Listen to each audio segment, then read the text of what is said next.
निःशुल्क रूप से मिलनी चाहिए। क्योंकि एक बार को आप सोचिए, आखिर उस बच्चे की गलती क्या होती है जो एक गरीब घर में पैदा होता है और उसको बेहतर शिक्षा से वंचित होना पड़ता है। शिक्षा के सामने एक पैसे की दीवार खड़ी है, जो जितनी ऊंची दीवार लांघ सकता है, जो जितना अधिक पैसा शिक्षा पे खर्च कर सकता है, वो उतनी बेहतर शिक्षा पा सकता है। लेकिन अगर एक देश एक है, लोकतांत्रिक देश है, तो शिक्षा भी सबको एक समान रूप से तो मिलनी ही चाहिए। आज परिस्थिति ये है कि एक तरफ तो प्राइवेट स्कूल हैं जो लूट के अड्डे बने हुए हैं, वहाँ पे आप एडमिशन कराने जाएंगे तो सिर्फ एडमिशन के नाम पे ही आपको 10,000 20,000 रुपये देना होगा। और कमीशन खोरी का ऐसा धंधा है कि कॉपी, किताब, टाई, बेल्ट, ड्रेस, जूता कहाँ से खरीदना है ये आप नहीं तय करेंगे वो प्राइवेट स्कूल वाले। यानी आम लोगों की मेहनत की आखिरी कौड़ी उनके जेब से वसूल लेना चाहते हैं। और दूसरी तरफ सरकारी स्कूलों में न तो पर्याप्त टीचर हैं, न पर्याप्त बिल्डिंगें हैं। 2019 का ही ये पुराना आंकड़ा है कि हर 100 में से 52 स्कूलों में या तो एक टीचर है या 2 टीचर हैं। और उन्हीं टीचरों के ऊपर जिम्मेदारी थोप दी जाती है कि जनगणना करो, मतगणना करो, पशुगणना करो, तमाम काम करवाए जाते हैं। और 19 के बाद से तब से कितने टीचर रिटायर हुए होंगे और 18 के बाद से कोई टीचर की वैकेंसी भी नहीं है।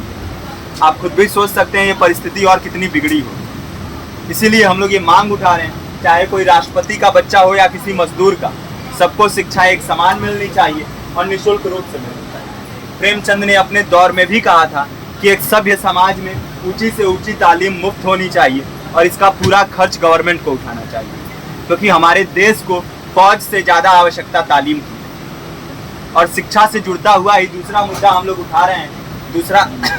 दूसरा मुद्दा है रोजगार का। रोजगार की परिस्थिति ये है कि आज सरकारी सेक्टर हो या प्राइवेट, सब कुछ ठेका संविदा के हवाले किया जा रहा है। परमानेंट नौकरियां लगातार घटाई जा रही हैं। इसी रेलवे में 1995 के आसपास लगभग 18.5 लाख कर्मचारी काम करते थे, लेकिन आज उनकी संख्या 12 लाख थी। आप खुद भी सोच सकते हैं कितने बड़े पैमाने पे परमानेंट पदों को घटाया जा रहा है। और आज आलम ये है, एक तरफ लाखों पद खाली पड़े हैं, फिर भी कोई वैकेंसी नहीं निकलती। जो वैकेंसियां निकलती हैं उनमें भ्रष्टाचार होता है, पेपर लीक हो जाते हैं। RO, UP police, BPSC, SSC, CGL, ऐसे तमाम पेपर लीक हो चुके हैं, आप लोग भी जानते ही।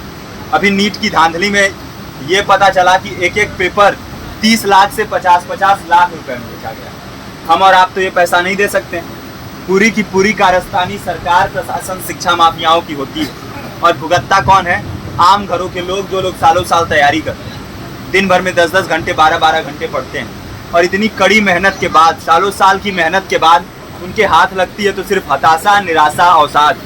बहुत से छात्र नौजवान जो इस बेबसी में, इस डिप्रेशन में नहीं जी पाते, आत्महत्या तक के कदम उठा लेते हैं। लेकिन ये देश की विडंबना है कि टीवी चैनल, अखबार, मीडिया, नेता, मंत्रियों के लिए कहीं ये कोई मुद्दा नहीं है। उनके लिए मुद्दे हैं तो जाति, धर्म, रंग, नस्ल, अगड़ा पिछड़ा। आज जब पूरी परिस्थिति इतनी भयावह है तो ये जरूरी है कि लोगों के बीच में जाया जाए, लोगों को संगठित किया जाए और एकजुट किया जाए।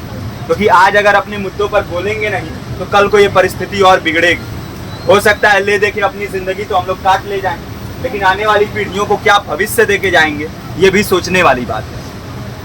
हमारे साथी ने आपको पर्चा दिया है, पर्चा आप तक पहुंच गया है।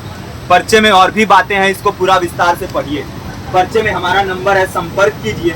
फेसबुक का, इंस्टाग्राम का लिंक है, आप वहाँ पे जाएंगे तो आपको पता भी चलते रहेगा कि लगातार किन किन माध्यमों से हम इस अभियान को चला रहे हैं। नुक्कड़ नाटक, संगीत, शिक्षा सहायता मंडल, लाइब्रेरी, तमाम माध्यमों से इस अभियान को चला रहे हैं और कोशिश कर रहे हैं कि बड़े से बड़े पैमाने पर हर जगह पे लोगों को संगठित किया जाए और एकजुट किया जाए। आपके बीच भी आए हैं आपका साथ और सहयोग दें।